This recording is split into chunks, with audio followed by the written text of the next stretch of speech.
Hello everyone, welcome back to my channel.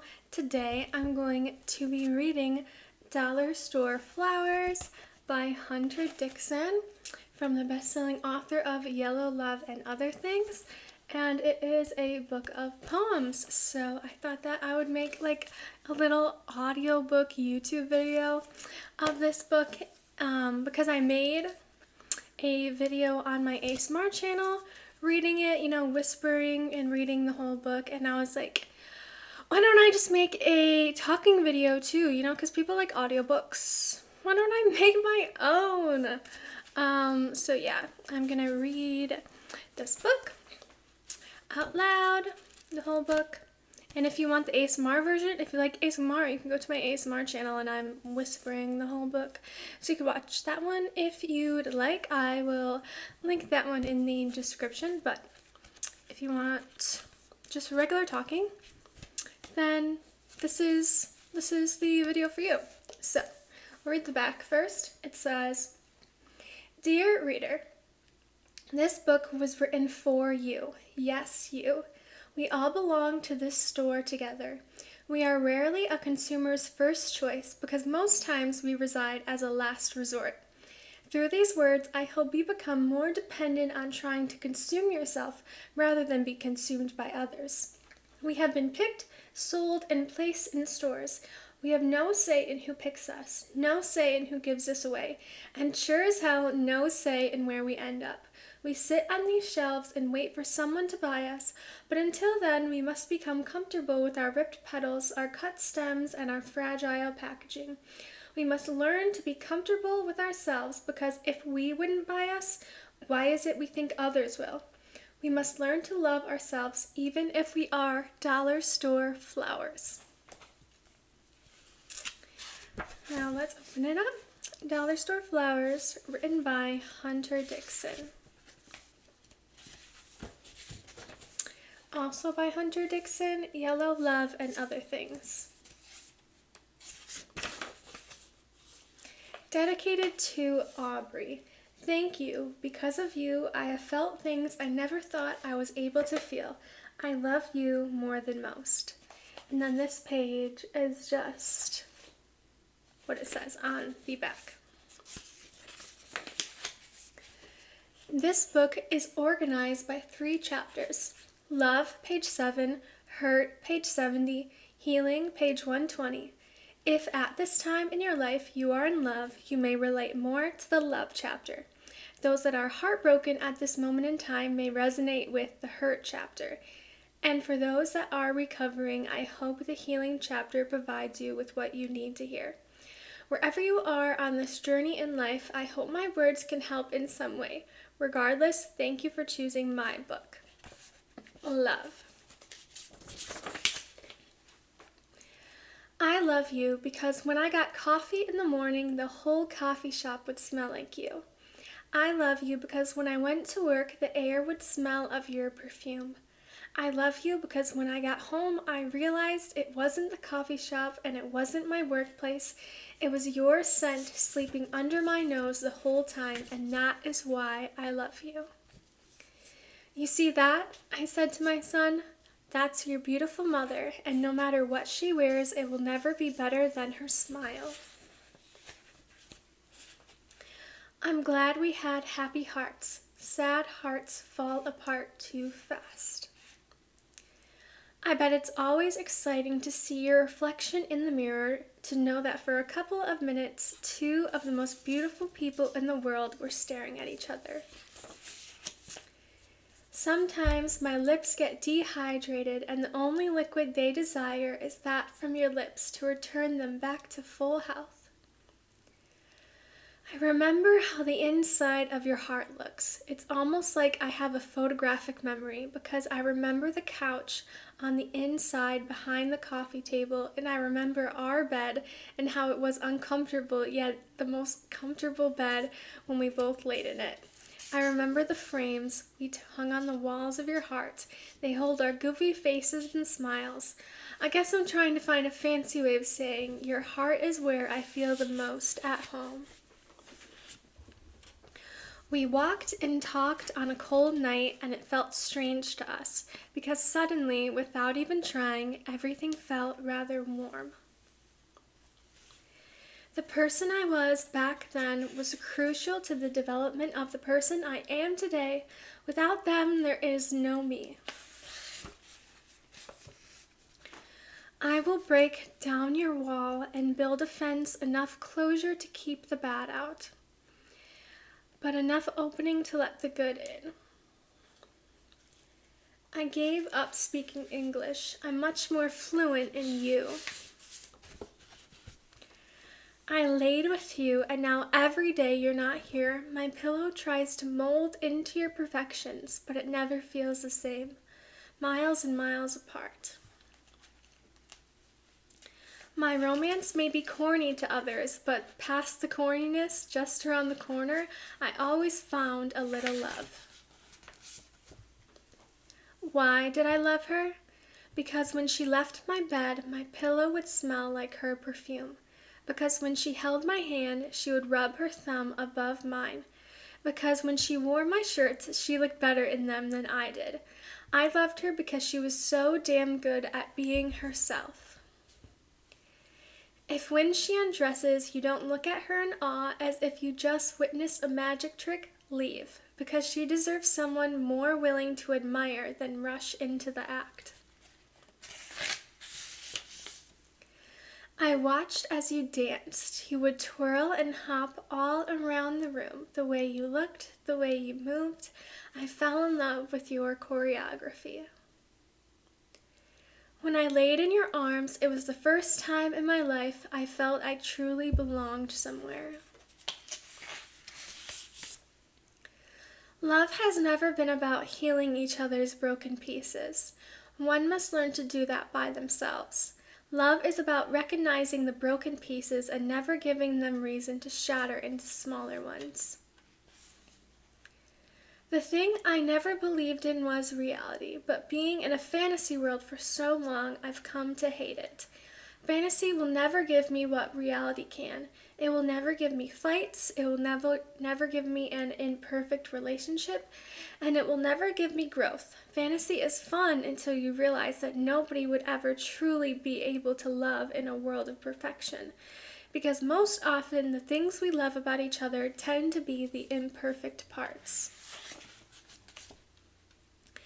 The girl asked, "What if this was the last time you would ever kiss me?" "Simple," said the boy. "I'd never stop." I can't promise anything. Do I want to fall in love? Of course. Will we? I don't know. What I do know is this. We can dance and sing and kiss in the rain one day and never talk again the next. We must not be scared by that, because at the end of the day, we gotta dance, and that's more than most people get. Many people offer sex in exchange for temporary happiness, but to this day, the happiest I've ever been was lying motionless next to a person that made me feel the most like myself. I haven't heard your voice in forever, so when I picked up the phone and heard the words you spoke, I began to melt at your perfection. "I miss this," I said. "I miss the sound of your love." You could never heal my scars. I never expected that from you, but you acted as an ointment, and as you slowly spread yourself across my life, my wounds became less noticeable. Thank you for being my medicine. Intimacy. At the movies, our hands accidentally touch while reaching for the popcorn. I place your hair behind your ear. You grab my cheek. We kiss. Intimacy. I hold you when you get the call. Our fingers find each other at the funeral. We hold one another tighter that night in bed. Intimacy. I kiss your stomach. We joke on our way to the hospital. When we get there, I place your hair behind your ear. You grab my cheek. She holds your finger in one hand and mine in the other. Intimacy. There was something about seeing you naked on rose petals that made me especially grateful that out of everyone, you decided to share your love with me. You're incredible, and it's not because of your body shape, and it's not because of your face. It's because when I needed someone, you were there every time. To be in a New York apartment while sitting on a mattress without the bed frame, looking out at Times Square after eating your poorly cooked scrambled eggs, I think to myself, we have no idea how to be adults. You're wearing my favorite t-shirt. It always looked better on you. I sip my coffee, you climb on my lap, we kiss. Your skin was warm, my hands were cold. We balanced each other out. Just know, if I sleep with you, you won't see me in the morning. I'll be way too busy making you coffee. You have become my happy place, my happily ever after. You are everything that makes me smile, coursing through my brain. You are my serotonin. I felt up your stem, noticing every thorn, but paying much more attention to your petals. Death is inevitable. It could kill the ones we love in the blink of an eye, but for one to die, they must have first been alive. So I encourage you to talk to the ones you love before they find themselves performing their final blink. I don't know how you do it, she said. You always know the right thing to say. No, he said. I look at you, and every time, without the slightest bit of hesitation, all of the right words float to the surface. Let's leave, I said to her. I have $2 and a full tank. When we arrive in Paris, we'll walk down the street and look to our left at our little studio apartment that would be way too small for us, painted pink for whatever reason. We'd love it. Mostly because there was a balcony, and in the mornings I could be on the balcony writing. You could come around the corner wearing my button-up shirt with nothing else. You always had that sense of freedom. You'd have 2 cups of coffee in your hand. You would give me one and keep the other for yourself. You sit down on my leg. We would look out at the Rue de l'Aurore. Don't know how to say that. We'd see people laughing, people in love. You'd look me in the eyes and just stare. We'd say nothing and everything at the same time. You'd wrap your hand around the side of my neck and kiss me. You would tell me how perfect everything is, and I would agree. I have $2 and a full tank. Let's leave. I always enjoyed girls with independence, the type to let their hair down and dance in their socks. The kind of girl that puts her head out the window while you drive. The kind of girls that says, I'll race you to the car. The girls that keep you on your toes. The be ready, I'm coming over to watch movies type of girl. The kind of girl that wears mom jeans with Air Force Ones. The girls that poke your nose and say boop. The type of girl that sits on your lap and holds your face. The adventurous kind. The impulsive type. The kind of girl that texts me, be safe. The girls with color in their hair and tattoos on their skin. I'll always fall for the girls with deep eyes and long stories. The girls that could look at the sun and have freckles appear across their nose. The kind of girls that have a smile that makes you smile. And I never knew those types of girls existed until I found you. She was everything someone could want. She wasn't the type of girl you'd see in romance movies, and I loved that about her. She has nobody to impress, the spitting image of raw and real beauty. She is the kind that shies away from vulnerability, but will show her emotion through touch. The way her fingers run laps through my hair, her hands crawling slowly down my back.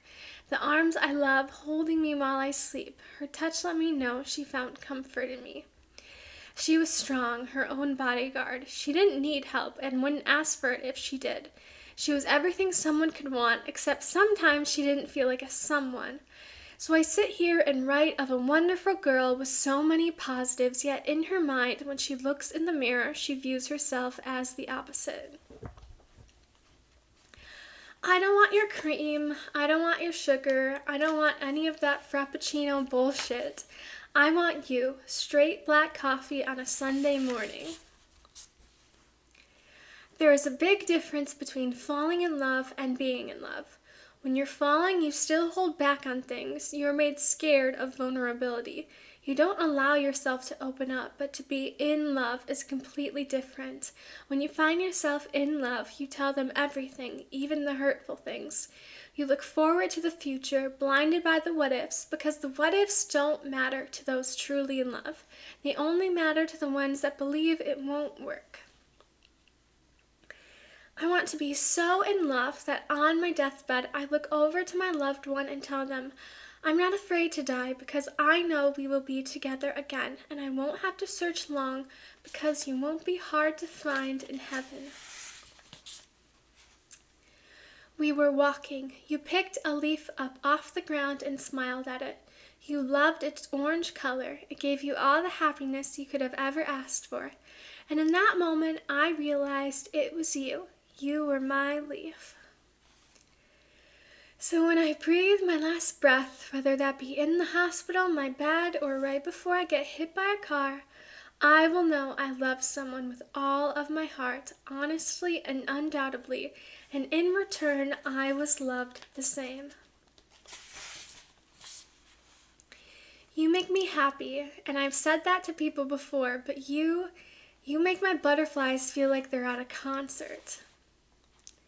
I've never smoked a day in my life, but inhaling your air has become fatally addictive. If I tell you something after 2 a.m., odds are you weren't supposed to hear it yet, but I meant every word. You're funny, you're nice, you're hot, you're smart. But amongst all these, there was still no better compliment than being yours. I will always hope for your best, but please know I'm always here for your worst. I love you, not for what you were, but for what you did. I love you because you chose me on the days I would have never chosen myself.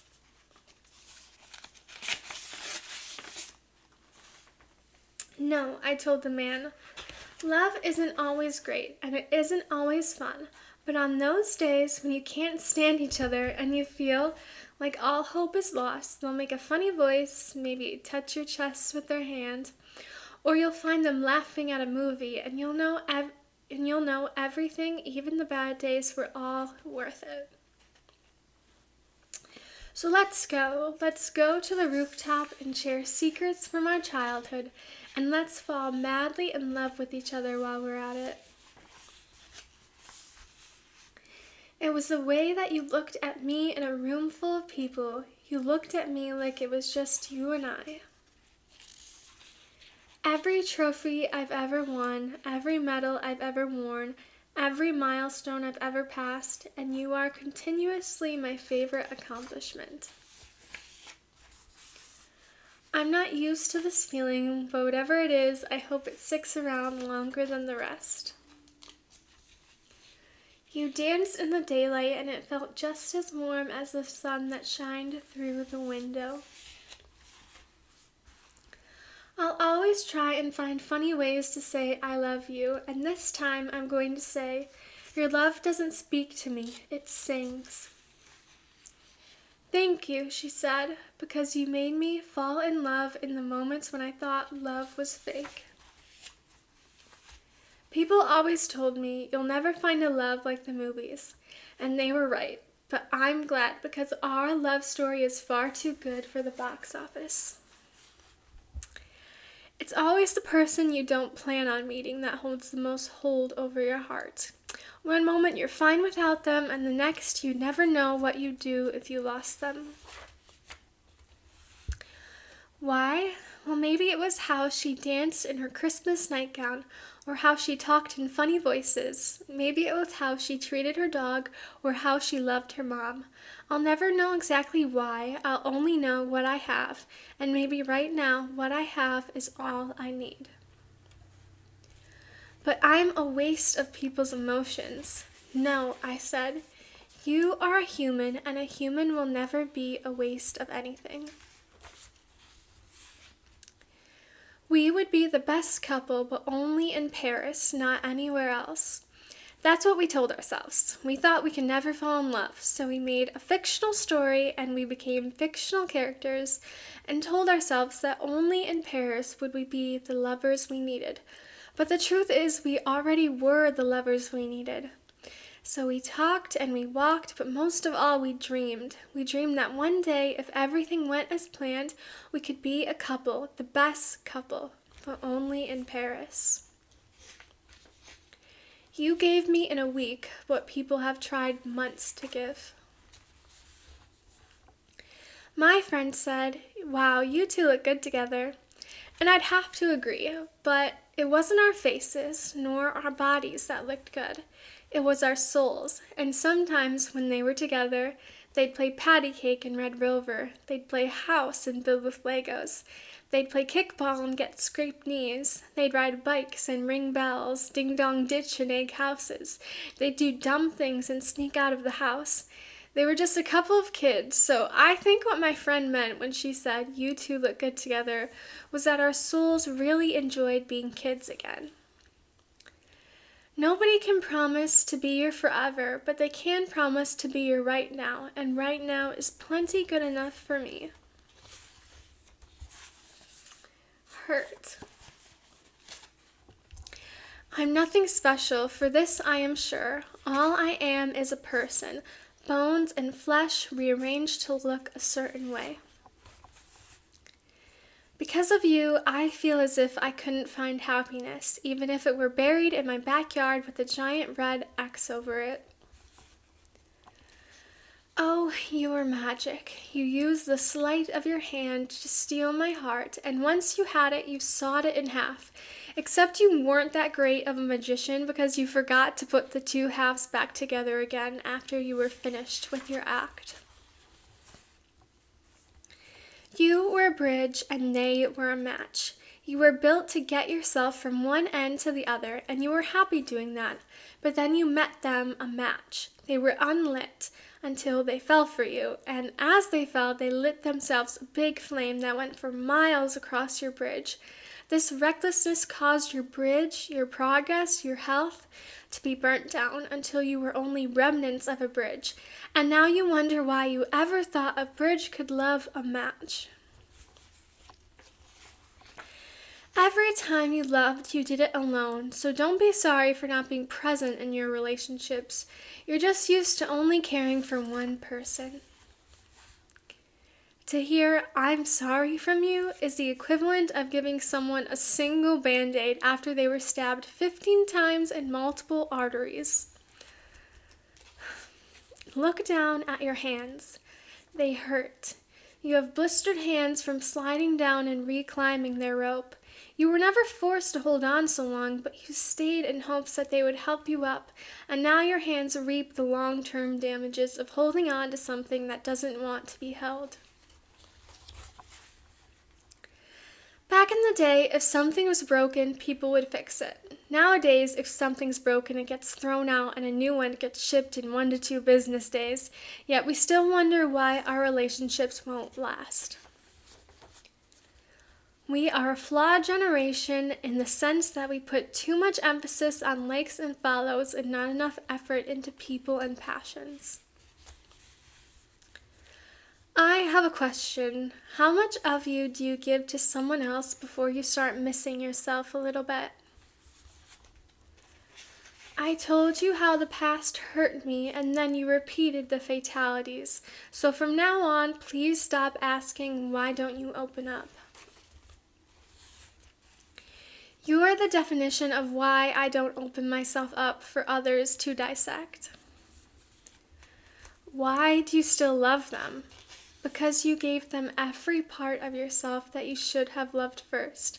So when you see them with the benefits you once held, you miss it because you were never appreciated yourself well enough to begin with. Why are you mad, they ask, as you look down at your palms, seeing only the rope burns of holding on to a false sense of love? Why are you mad, they ask, as your heart squeezes every ounce of love for them? As they walk away from you, why are you mad, they ask? Because, you say, I thought the hurt ended when I met you. If you were miserable in my arms, why didn't you just leave? At least that way we could have been miserable together. A text someone sent at 3 a.m. They drank the booze of your heart and left their lipstick on the rim when they left, so even though they're gone, you taste them with every sip. I was only a pit stop in your race of love. You used me when you needed something, and after you were back on track to win your trophy. You were their personal vacation spot. They came to you when they needed a break from someone else. And when they did this, you would give them a free getaway from their everyday life that they hated so much. Don't let people in your life when it's convenient for them. They should be arrested for all the times they stole your soul, for all the times they took the identity of your muse, for all the dreams that they would break into and destroy, for all the times they would murder your self-esteem. They should be arrested for falsely labeling themselves as a lover. The sad thing is, more times than not, the thoughts that we try to forget are some of the best we've ever had. It took me years to be happy with the forest I had grown, but it took you seconds to light a match and start a wildfire. I found myself being your doormat. Oftentimes, on the muddy days, you would take your shoes and walk all over me, leaving nothing but unloyalty and lies amongst the doorstep of my residency. They were broken, and instead of letting you glue them back together, they broke you too. Now you can't even fix yourself. It seems to me that people have been keeping their hearts in freezers lately.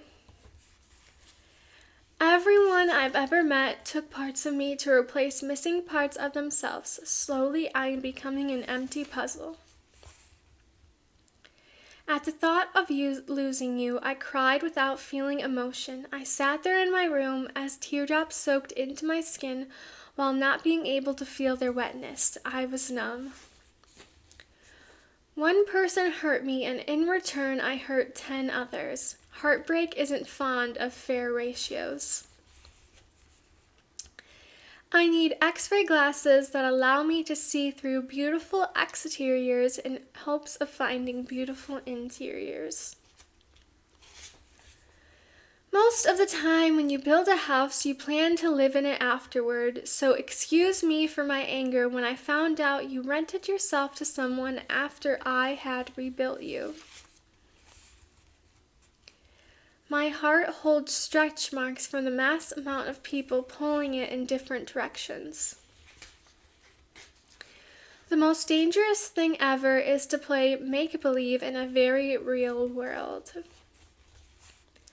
All love has taught me is that I need layers to keep warm. Nowadays, love has run cold and I crave the warmth. Excuse me for feeling tired and out of breath from the constant pressure you continuously put on my heart.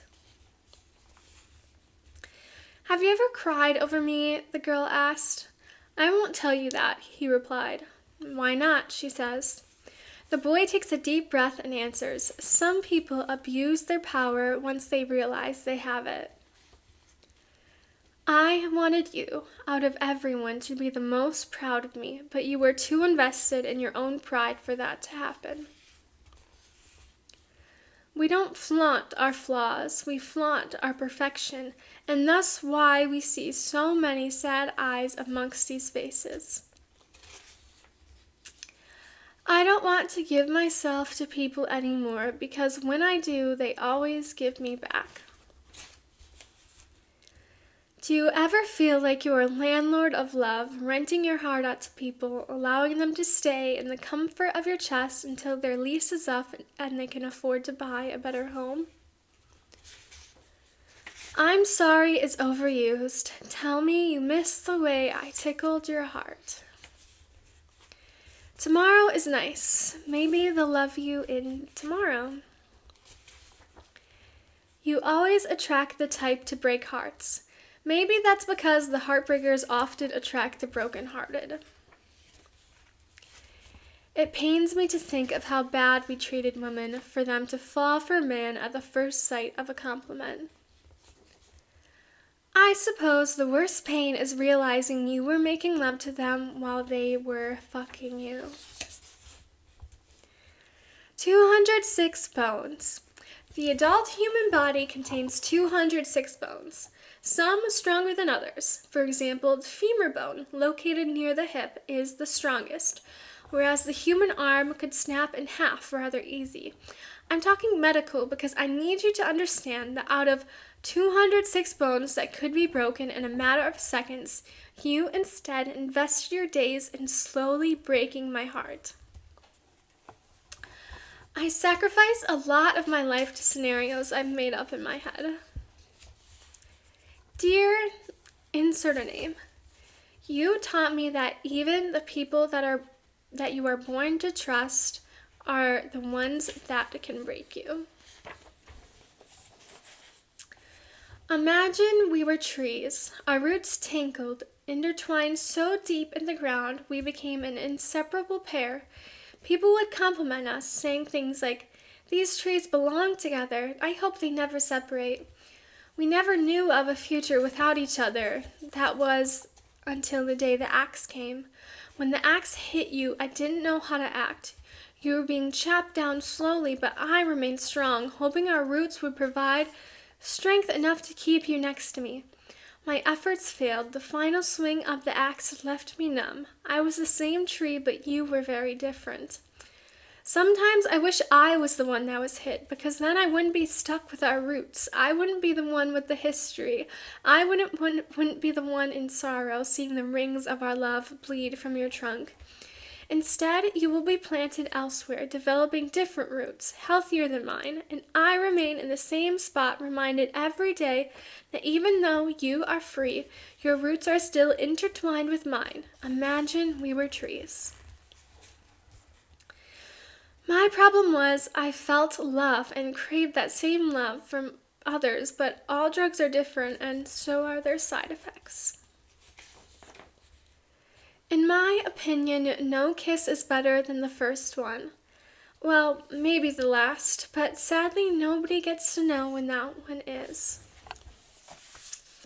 Healing.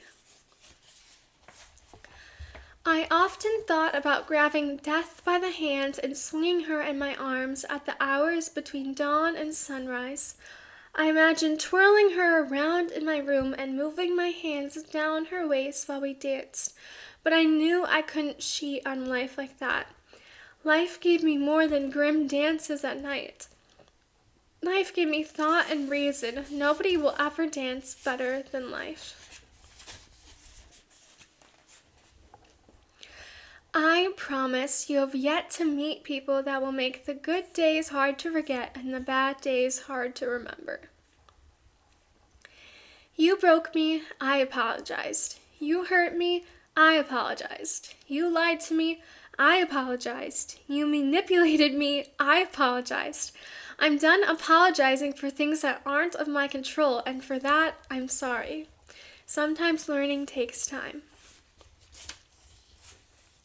Reminder, it's better if one's heart drives slowly to its destination rather than being driven recklessly into a fatal crash. The problem was never your effort. You would have rode the city bus after city bus to see them when they wouldn't even walk across the street to see you. The truth is, you can't make someone love you, but the least they can do is tell you when they don't.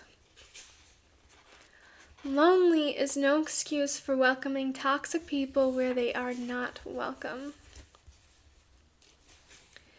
Please find it in yourself to recognize that you give a little too much of you to those that give a little too less of them. People often search their whole life trying to find some big bouquet of flowers, then come to find out it was the single dollar store flower that gave them the most joy. I always enjoyed being a little lost. If I was lost, then I still had somewhere to go. Fake plants refuse to grow. We must realize this is the same for people. I know I'm healing because when I saw you with them, it should have hurt me more. Be a sunflower, grow bigger than all the other flowers, and spread an abundance of yellow petals while you're at it. In the midst of you grieving, your phone rings. Why must they come back into your life when you're trying to kick them out of it? Declined. If you ever feel like getting revenge, use not a gun, not a knife, nor anything but silence, for silence kills the soul more than any weapon could. The heart and brain are not created to be intertwined. The brain will make decisions the heart does not agree with, and the heart will take action on things the brain does not deserve. To find peace, we must cut ties between the two. To build your love is one thing. To build alone is unacceptable. Labor must be equally distributed, or else the love will be poorly constructed. I always found it funny that plants don't water themselves, yet humans are expected to grow on their own. I used to fill my voids with people that had voids, and I can assure you, doing this will always create a black hole. Mankind will find themselves to be content the very moment we decide to choose love over power. Greed and self-elevation can only go so far, for when we cease to exist, we choose not to be buried with gold and diamond, but instead we choose to be buried with the ones in which we have felt the most love. Bicycles ride faster when its training wheels are dismantled. With this being said, sometimes you have to get rid of a couple of people in order to truly fly. When times are tough, times like today, grab a bike, a skateboard, drive a car. With the windows down, it doesn't matter as long as you can feel the wind. I recommend you do these things because for once in your life you'll feel like you're flying, and it's hard to hurt someone when they reside in the clouds. If I pack my bags and leave, you may eventually settle for someone, but that someone will never be me, and you'll find that out rather quick. This may be a hard pill to swallow, but if you are looking for love, you will never be satisfied with what you find, and it will never truly be love. If you were looking for them and they were looking for you, you have found each other out of convenience. The relationship will never work because you're reading a script to a role that's not yours. Snow White will never be Humpty Dumpty, the same as you will never be their person. Don't give up though, because I promise you will experience love one day. It won't be the day you think, and it will be wearing camouflage. It may look like, hey, you dropped this, or I like your shirt. And from those words, love will come naturally, and you won't think anything of it, because you are working on finding yourself instead of finding someone else. Sometimes people will always find something wrong with you or make you out to be the bad guy, all because they can't take responsibility for themselves. One day I found myself outside playing fetch with my dog. I would throw the ball and he would retrieve it from me, but then it made me think, how many of us are dogs constantly chasing affection from the ones we love, hoping that this time they won't throw the love away, causing us to use more of our energy to retrieve a love that they no longer want, constantly keeping us under their control because as they know, as long as they keep throwing the ball, we will keep bringing it back to them. That's the end of the book, and then there is about the author. Hunter Dixon is a young American author. Growing up, Hunter was very empathetic of others and enjoyed making them laugh. He learned early on that relationships, no matter the type, can be hurtful. Though this may have been the case, he often found the positives of these situations. Writing became therapy for him as he would write about things he was too afraid to share with others. Hunter's first book, Yellow Love and Other Things, gained a mass amount of traction and support from the public. This book would soon be followed by the book you have in your hands, Dollar Store Flowers. And that's the end of the book.